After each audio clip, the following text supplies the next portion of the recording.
let's talk about Dazai's choice of weapon, his nullification. And let's establish some ground rules. How does Dazai's nullification work?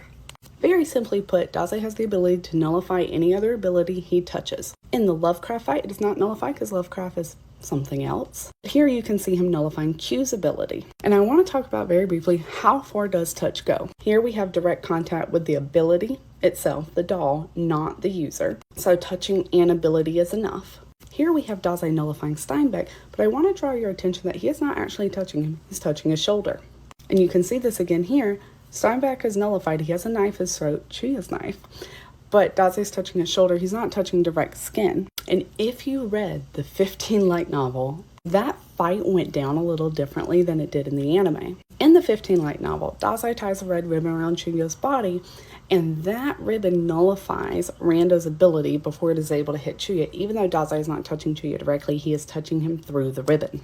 And so the first real leg of this insane theory is, could Dazai have nullified Chuya? Especially if Fyodor doesn't really understand the inner workings of his ability. This is the POV we have as the reader, but this is the POV Fyodor has. So that's a little closer for you. I don't think you can really tell from Fyodor's POV if Chuya's gun is touching Dazai's head.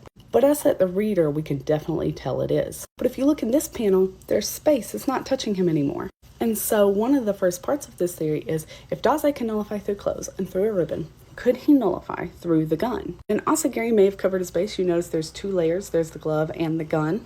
Is that too far? I don't know.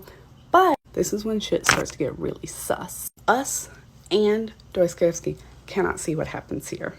All we see is this great flash of light, and we do not see where the gun is, where Chuya's hand is, and what is touching Dazai. And we kind of see it get pulled back right here. And I'm going to point out to you, there's no blood splatter out the back of Dazai's head. Compared to here, there's definitely blood splatter for the other shots. And if you look right here, in the back of Chuya's jacket, there seems to be something floating behind him that may or may not be a bullet, just for closer reference right here. And if you look below, there was definitely no buckle or button on the back of Chuya's jacket. You can tell that from this panel right here. So whatever is in this panel is new.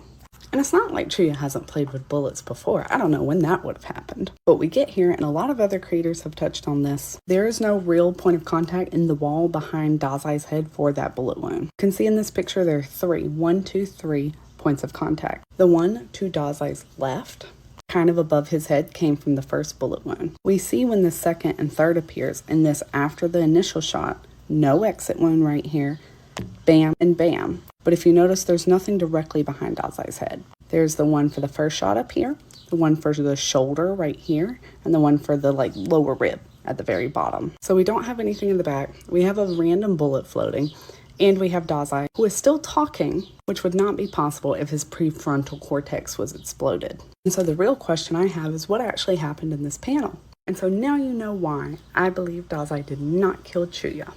Let me know your thoughts in the comments so we can discuss and I can make more videos about it. If you like Bungo or Genshin lore or writing or anything like that, please give me a like and follow, and I'll see you later. And by later, I mean in September when I've recovered from this chapter.